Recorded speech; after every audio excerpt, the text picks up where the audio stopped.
Hello, all you lovely souls who revel in embracing life just as I do. This is Neerja Malik, and you are welcome into my world of I Embrace. And what do we intend to do here? We delve into the many layers and shades of my life, exploring resilience, positivity, strength, and the inherent fun and laughter that lies deep within each of us. Interludes from my own exciting and adventurous journey, my personal battles and victories that have brought forth innumerable lessons in my life. It is these learnings that I place on a golden platter with utmost humility for your personal consumption.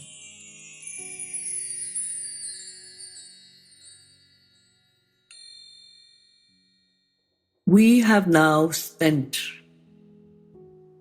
maybe half a day more with Mom lying resplendent on her bed as we have gone about our tasks, glancing at her in between, feeling her presence and loving her sweet, beautiful smile and the face as if showing that she is just asleep. And isn't that what death is all about? It's just the body, like a garment, being changed. The soul is eternal, part of God Almighty.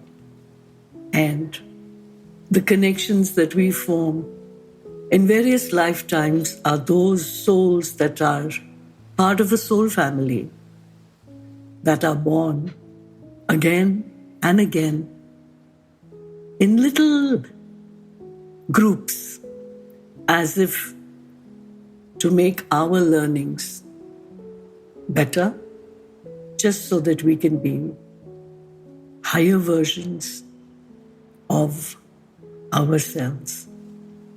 We help each other, we aid each other, and even the friction that we go through with one another is just to bring to our minds that that friction is mirrored to us, to show, if we are aware and alert, to show us the path of being able to overcome all these hurdles with sabr, with patience, and with love.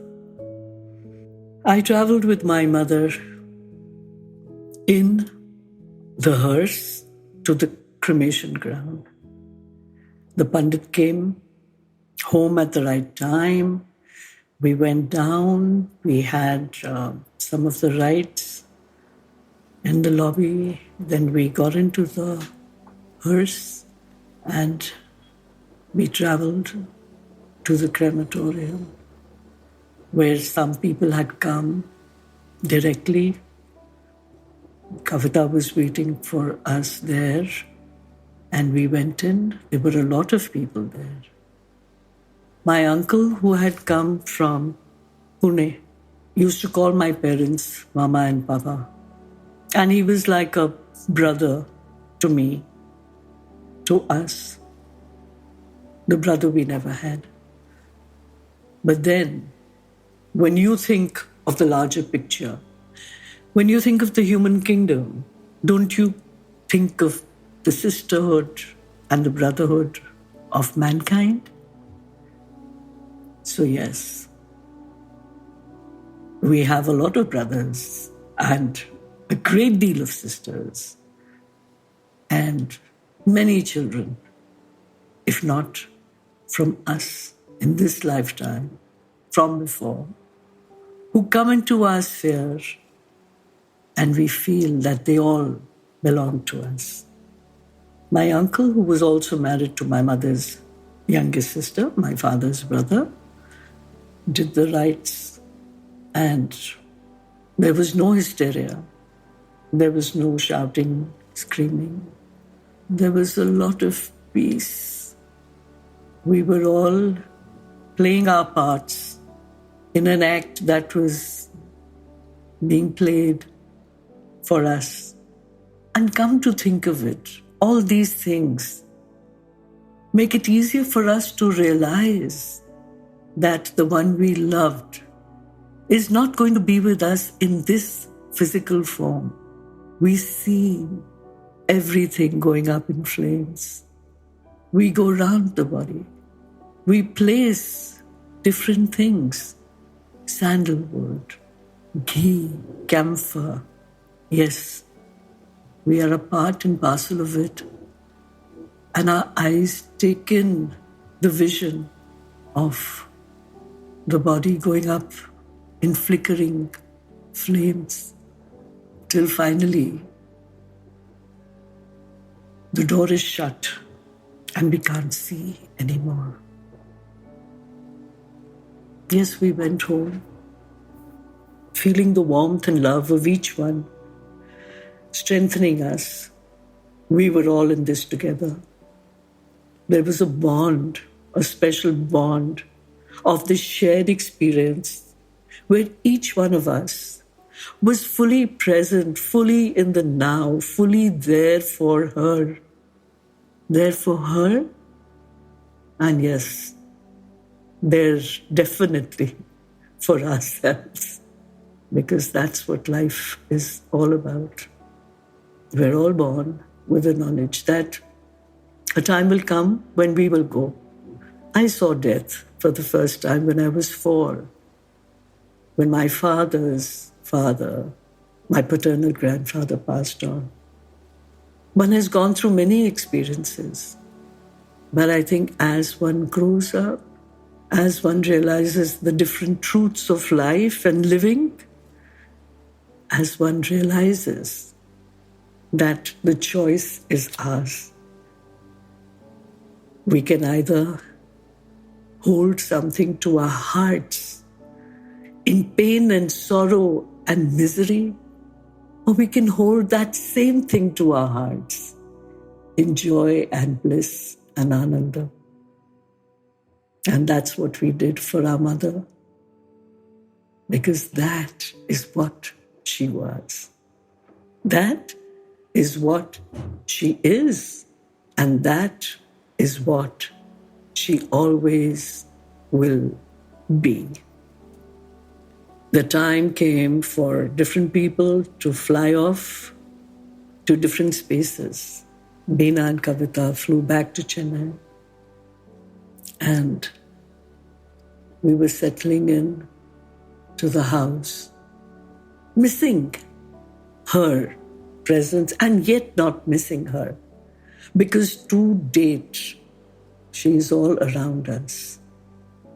I sleep in the same rooms, in the same house, till date.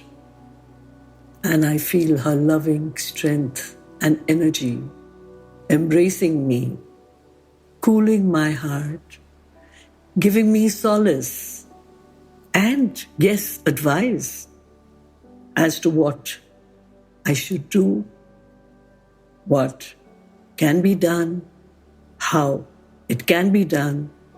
Yes, she's always there. And so many beautiful things have been happening. The next day, Mandeep and I went to the crematorium and we picked up her ashes. I held the urn to my heart, and all the way back, I played Vaheguru, Vaheguru, Vaheguru. And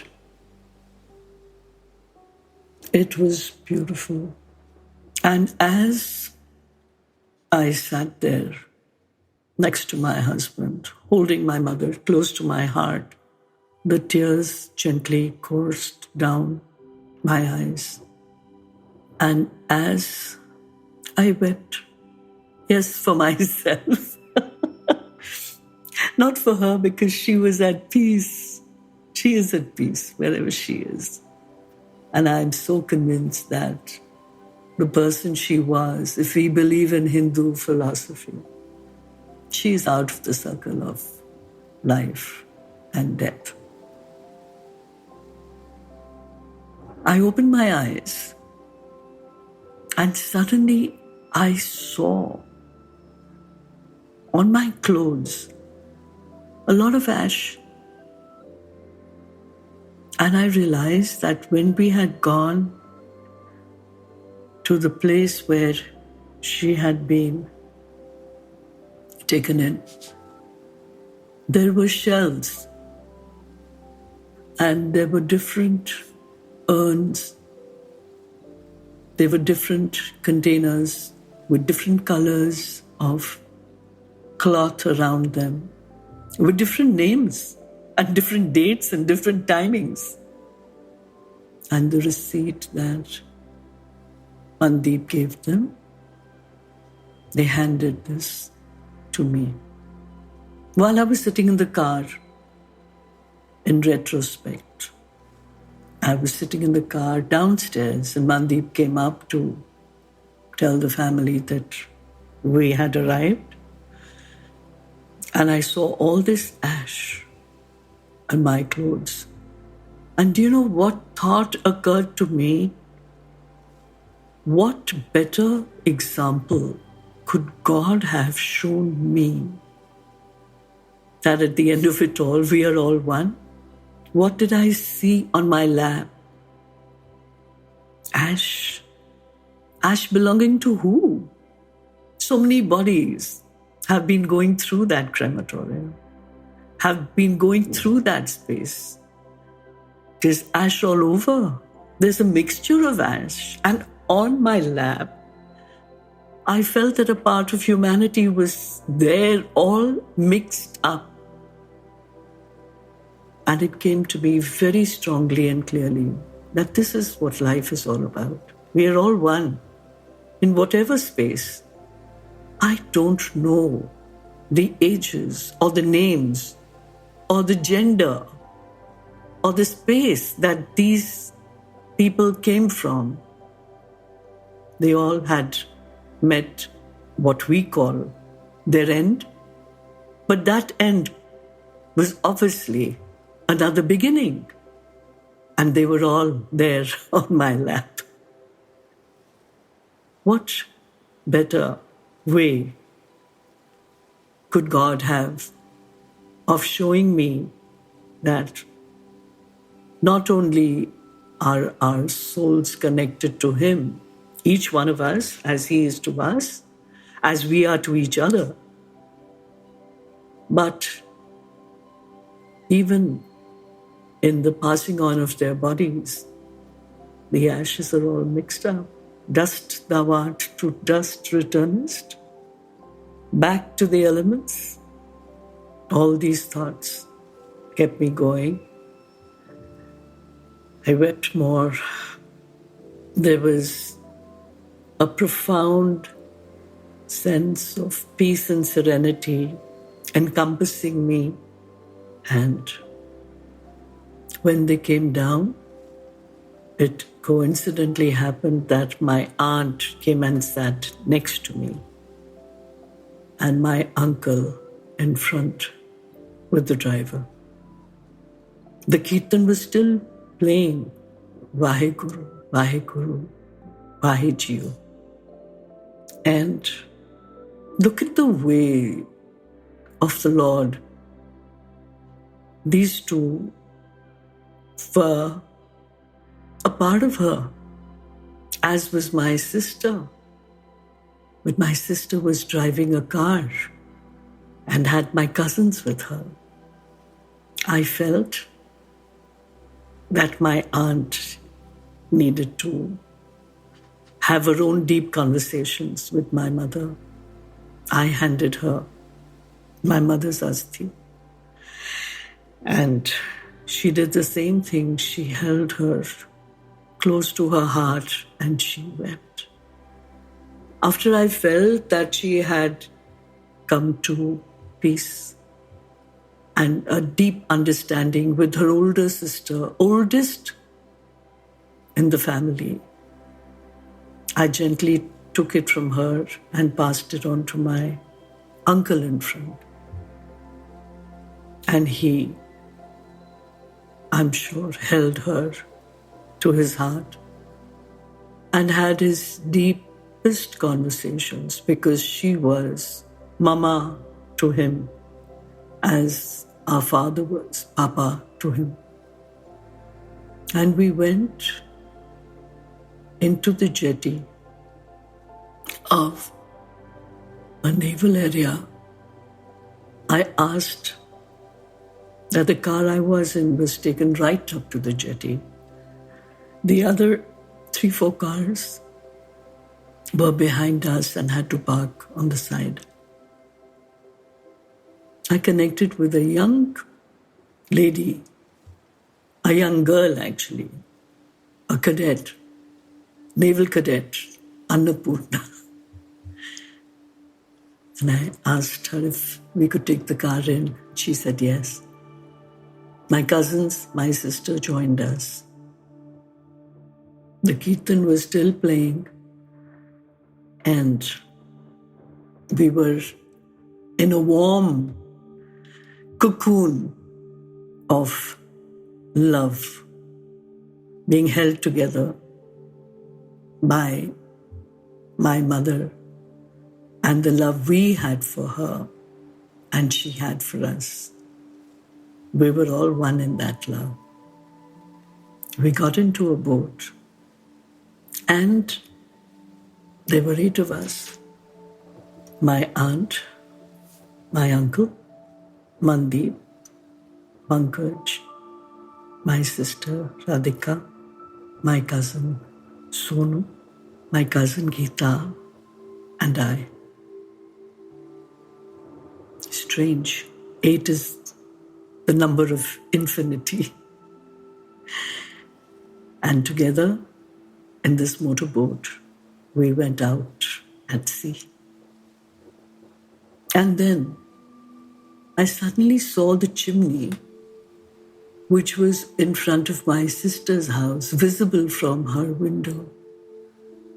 And I asked the people who were in charge of the boat that instead of just going out to sea, immersing her ashes and coming back, could they please take us towards the chimney? He looked at me strangely and I offered this explanation. I said, 9 of us, when my father passed away 12 years back, in December of 2012, we had gotten into a huge double-decker boat meant for 250 people at the Gateway of India. Those boats carry tourists to Elephanta Caves. But we told them to take us from Gateway of India towards where we stay. And from my sister's house, we can see the Mukesh Mill chimney. And we had taken Papa's ashes there. And right across the chimney, we had immersed his ashes. And every time I have a wine or something at my sister's home, I raise a toast. And all these years, these 12 long years, I have been saying, cheers, Papa. So I told this gentleman, I said, we immersed my father's ashes there. And it would be wonderful if you could take us to the same spot and we can immerse our mother's ashes there. Without any hesitation, we were taken there. And when we reached there, the motorboat stopped. At some point of time, I think my husband had put on a kirtan, but when we reached the space where we had immersed Papa's ashes, Commander Binoy Bhushan in the Navy, Captain Binoy Bhushan in the Merchant Navy. And right there, we immersed Mum's ashes. Yes, it was a big deal for us. We felt that they were together. We felt that they were united. We felt at peace. We felt wonderful. And while the motorboat had stopped, there was no sound but the waves. Gita sang, Shivoham, Shivoham. It is a memory that will forever be alive in my mind, encompassing, embracing each of us. I think each of the 8 of us, in a way, felt the loss, but in a way, felt fulfilled.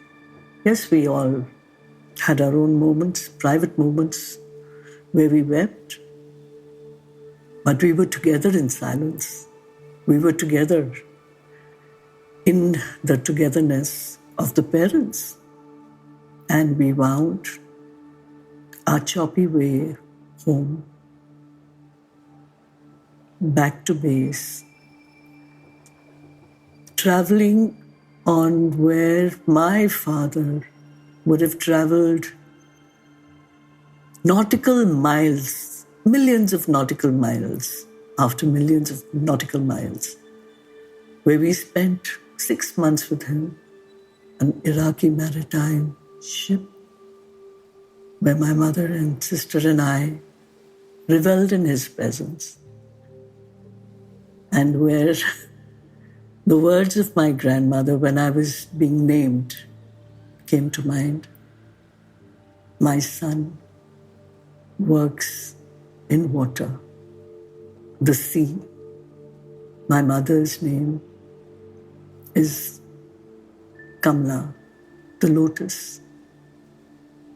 And Neerja, pani se utpan hua, born out of water. And the Pandit who had come to name me after opening the Vedic books was so floored by my granny's explanation that without even taking out an akshar, he named me Neerja. And we said our fond farewells, we said our prayers. Yes, of course, there was a heavy heart, but she filled our heavy hearts with love and light. And we came back to the jetty and came home to her waiting arms, her presence, which will always be there. So, Mom, you're never away from us. We are your flesh and blood. And even the millions of people you have been in touch with or have been touched by your powerful, loving embrace, your twinkling eyes, your smiling face, they will never forget you. We will never forget you. And now, when I sit at my sister's home with a goblet of wine, I say, cheers, cheers, my mom. Gratitude for being given the gift of you both as our parents, and gratitude to God for every little thing that He has showered on us with great abundance. Yes, we hope that we are even 1% of what our parents were. And life, the purpose of life,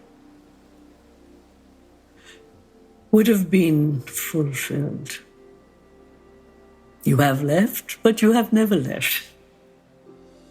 Be revel in your love every day. Yes, things are different. The home sometimes overpowers us with both of you not being there. But who says you are not there? Your presence is like the solid stuff that rocks of Gibraltar are made of. Your love, your advice, your embraces, everything is there. Not only today, but for all time to come. Remember, my darlings, it is how you look upon death. It is how you look upon life that changes the very course of your thinking, your believing, your faith, your trust, and your calm serenity. God is great. God is great. God is truly great.